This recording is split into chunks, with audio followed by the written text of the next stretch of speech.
We're gonna burn it down. Hey, beautiful people of the internet, how are you guys doing today? Hopefully great, and welcome back. As you guys know, I did promise to you guys a part 2 to Devstream where I would go and break down all the changes to the operator school tree in general. Like I said in my previous video, by the way, if you guys would like to see it, link will be down in the description, and I'll also suggest you guys there or there, whichever side is your right or whichever side YouTube decides to go and suggest it. So yeah, like I said, we're going to be going over all these school trees and all that, what's changed, what's to be expected. However, this is not the final decision on what DE has decided. However, there will be a workshop with the official patches about this was changed to this was reduced to that. So we got ourselves a lot of changes and a few buffs here and there.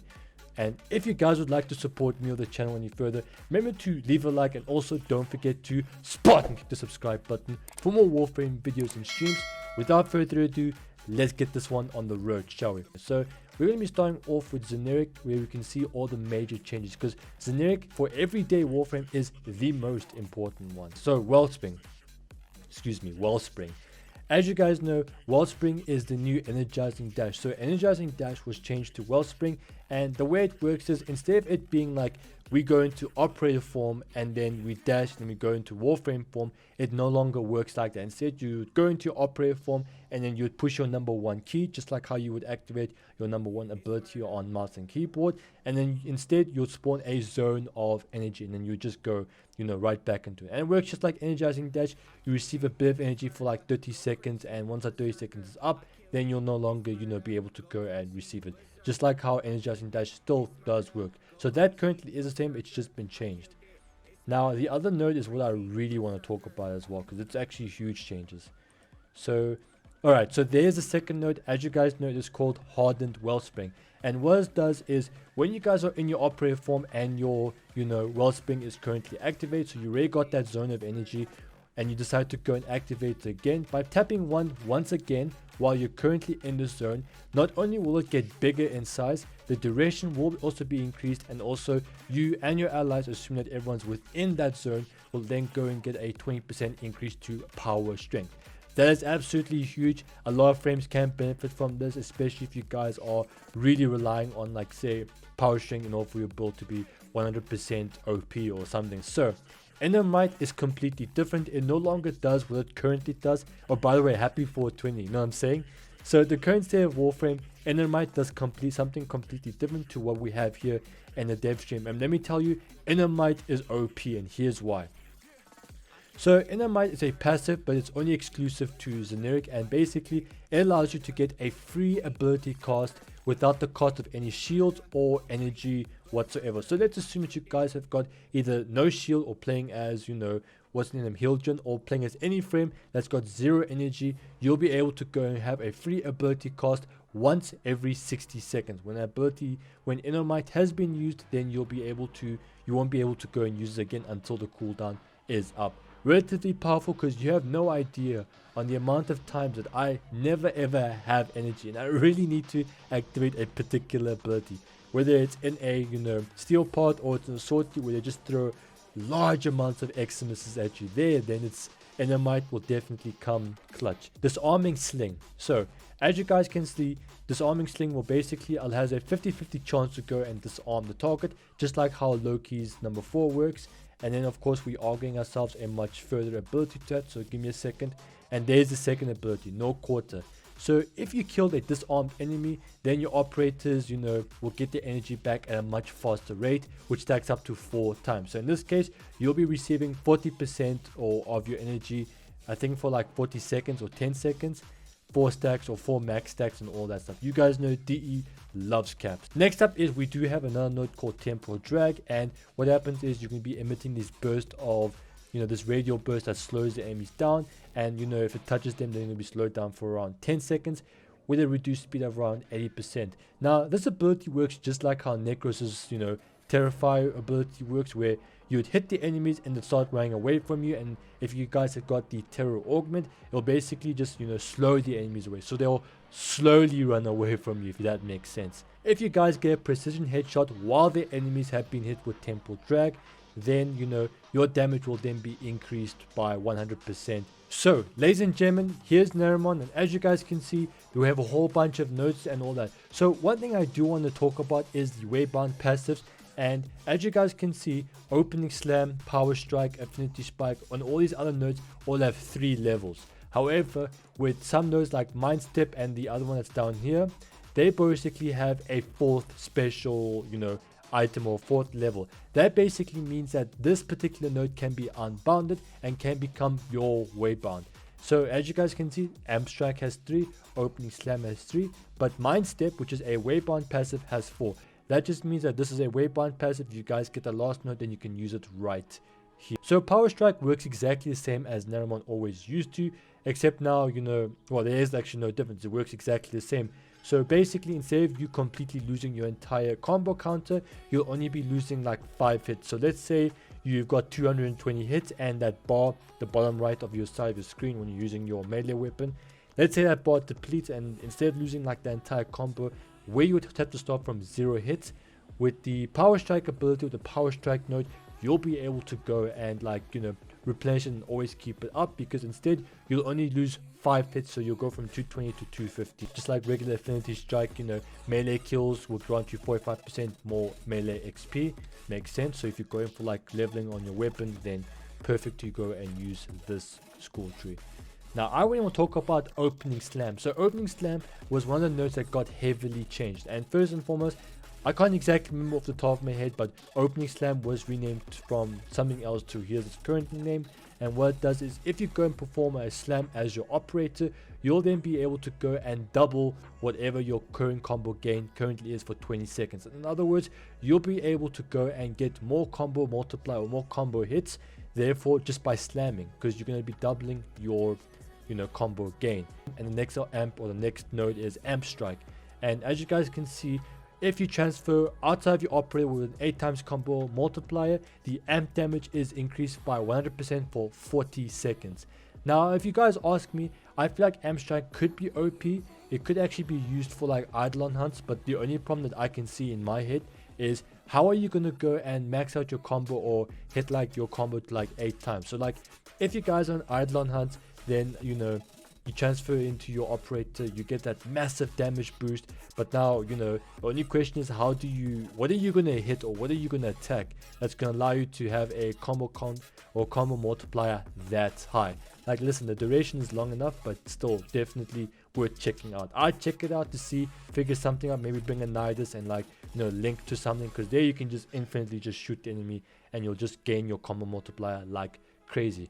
That's my theory. That's what I think. Let me know what you guys think. I'm curious to see what you guys think about what amp strike is all about. Do you think it'll be OP? Could it be a game changer? Let me know. So void levitation.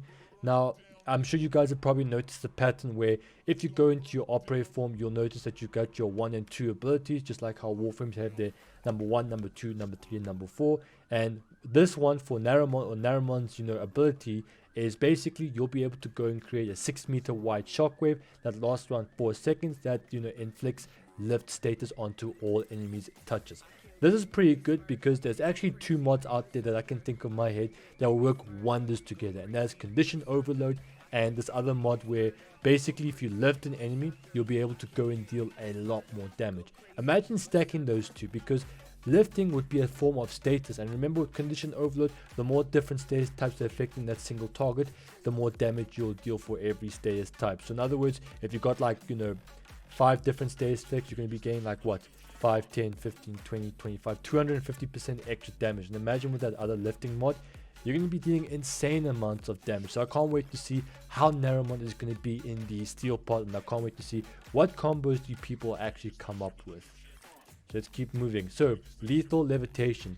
So you'll be getting an additional 50% damage per lifted enemy attacked by the operator. Lasts for around 60 seconds, stacks up to 4 times damage. Guys, do you have any idea how OP Zariman is going to be for your melee weapon? Let me tell you guys. So given the current state of Warframe, the melee weapons are still powerful. They still outshine the primary and secondary weapons. Not by that much of a gap, but still are better. I'd prefer to go with, say, I'd prefer to go with a melee weapon, just because of the bleeds and all that, how they can bypass armor like it's no one's business. But now you've got Void Levitation, which gives you more damage and can do more and that can proc another status type onto an enemy. You combine Void Levitation with Condition Overload. There's a mod that gives you more damage when you lift an enemy on top of that. So you got those 3 buffs, and then you've got Lethal Levitation, where that basically gives you even more damage for every single enemy that you've lifted up, and only lasts for 60 seconds. That's a very long time. However, you're only going to be able to lift up like 4 enemies at once, or you're only going to get like 200% damage, but that's a lot though. You're going to be getting like maybe 1,000 damage just from like these 2 nodes plus 2 mods. You haven't even considered like Prime Pressure Point, Blood Rush, or anything. It's going to be insane. Like, I can't wait to see how powerful Zariman truly is when it comes to Steel Part. And I guarantee you, I'm calling it now, Zariman's going to get changed either before this update comes out or like the first week of it. So as the description of that ability says, you push 2, like this will be your second ability, and you're going to be able to sling by 40%, and you're going to be able to inflict finishes onto enemies. In other words, you activate Sling Stun, you then blind the enemies, open them up to finishes, and then you'll be able to go and execute them. Now, those enemies will also be a lot more vulnerable to finisher damage by 30%. So there is that. And of course, you get Killer's Rush. Now, Killer's Rush sounds so cool. The way when I was watching the stream, I was like so impressed by Killer's Rush. So as you guys can see, once the execution has been triggered, or once you've opened the enemies up to an execution, if it does get like initiated by the operator and you decide to switch to your Warframe, if the operator does initiate the finisher, then you'll be able to automatically switch to your Warframe, and it'll give you an increase of critical chance by 50% for 40 seconds. Like, just picture that. So let me paint this. So we've got ourselves Void Leviathan, which gives us more damage and stays types like lifting stays. We've got ourselves Lethal Levitation, I was going to say Leviathan, which gives you even more damage for every enemy that you decide to like affect with your shockwave. And then you've got Condition Overload. Okay, now that's a 3rd damage buff, and you bring yourself like a Kuva Nucor, proc like 6 different elements on them, plus the lifting stays type. And then you've got yourself the other mod that I was talking to you guys about with lifting all the enemies up, where you gain more damage while the enemies are lifted. And then you combine it with Killer's Rush, where basically you go into your operator form, you stun the enemies, and then you'll open them up to finish the damage, and then you'll be able to go and execute them. If you do execute them, you're going to be getting an extra 50% critical chance. I don't know about you, but that's absolutely insane. Once again, I can't wait to try out Zariman. I'm really excited to see how powerful Zariman truly becomes. But like I've said, in everyday Warframe, no one's going to switch to Zariman just because of the fact that, what's better? Is this really worth, getting rid of energy regeneration or a better energy economy in general?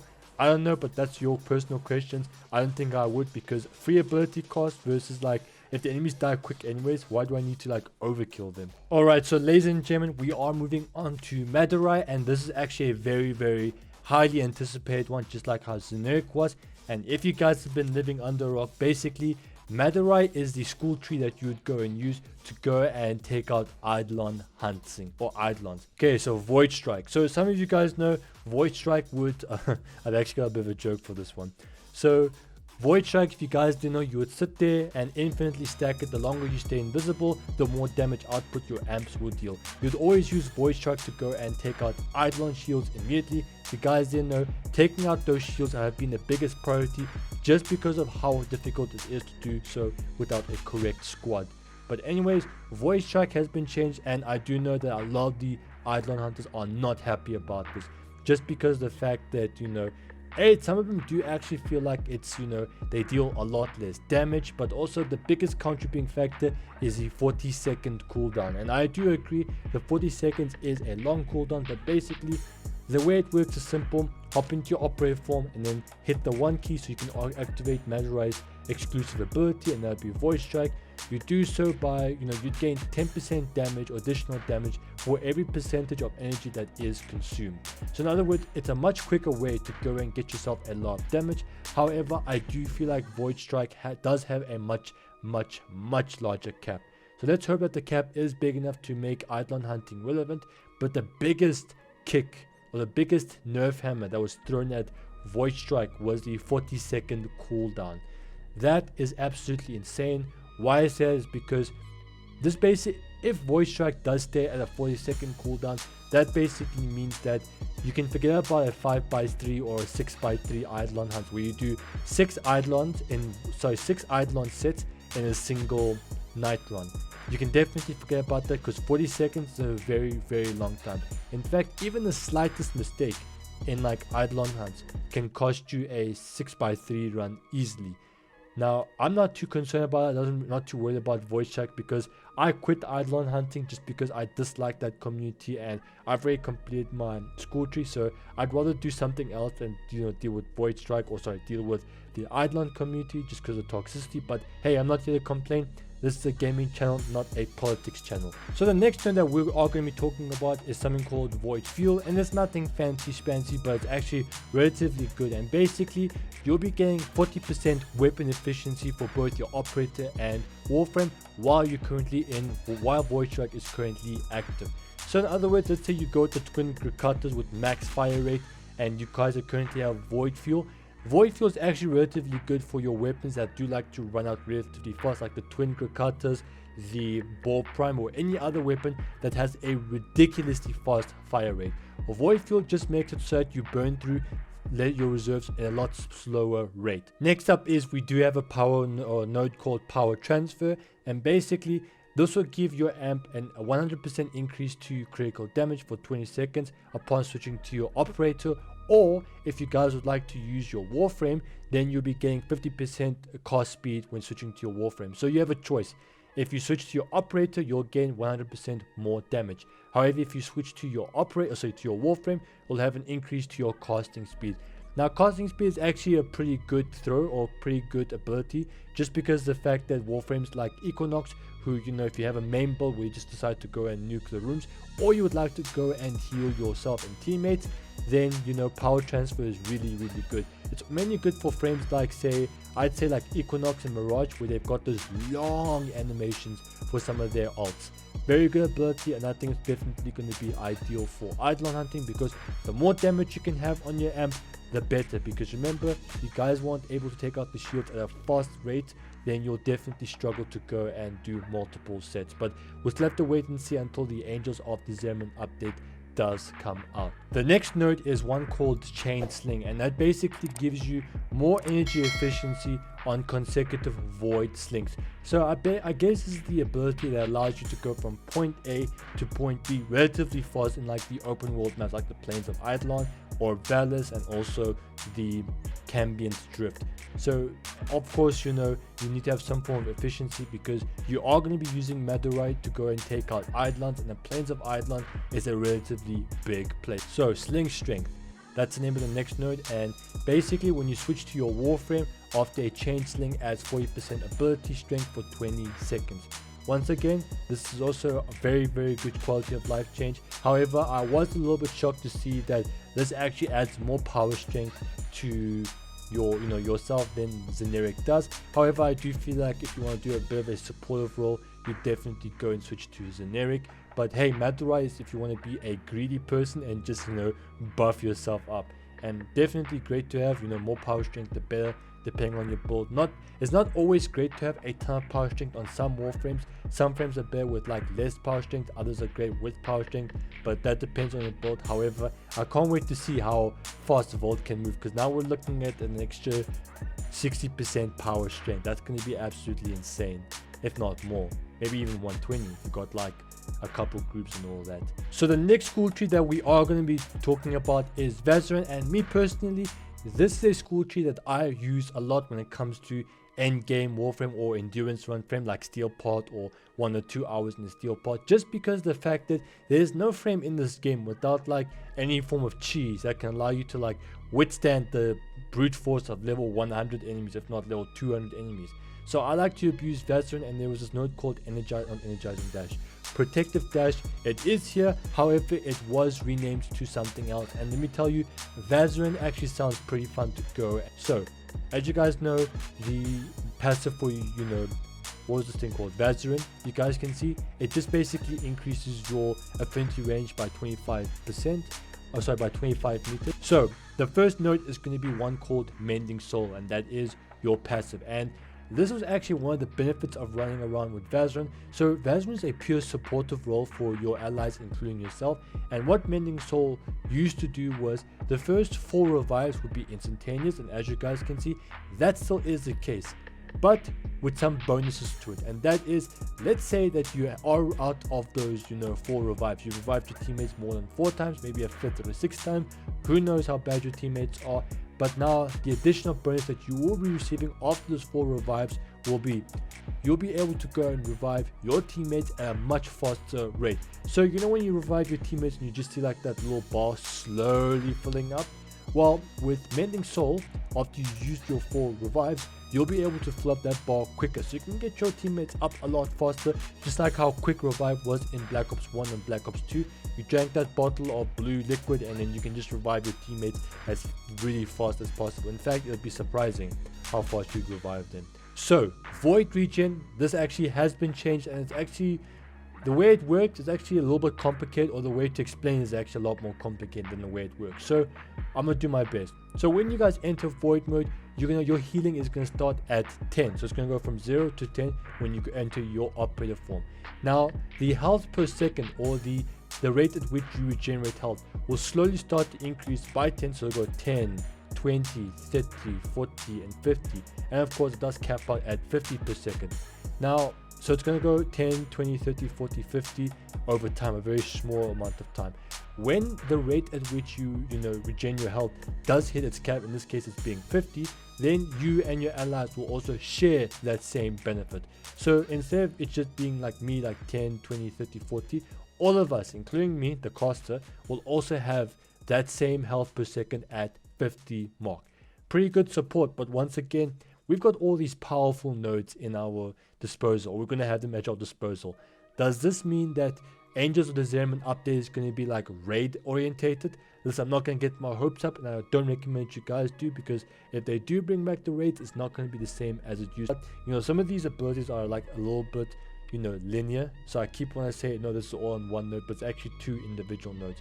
So you got Void Regen, which is just for yourself, and then Squad Regen, which is just for yourself and your squad, so more of a support as well. The other node that we are going to be talking about is one called Void Snare, and it basically just launches a projectile like a vortex, just like how Robin's one does, and if you guys, which will trap all the enemies for like 8 seconds, and if you decide to Void Sling through it, through the trapped enemies, then your allies will then grant 100 health within affinity range.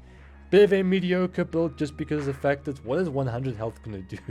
100 health is not gonna do anything, but hey, I guess it's a benefit in some way or form. I think that's like the equivalent of 4 health orbs or something. Bit of a weird ability, but hey, we're just gonna have to see. Crowd control is always great, but we don't have crowd control, is not that important.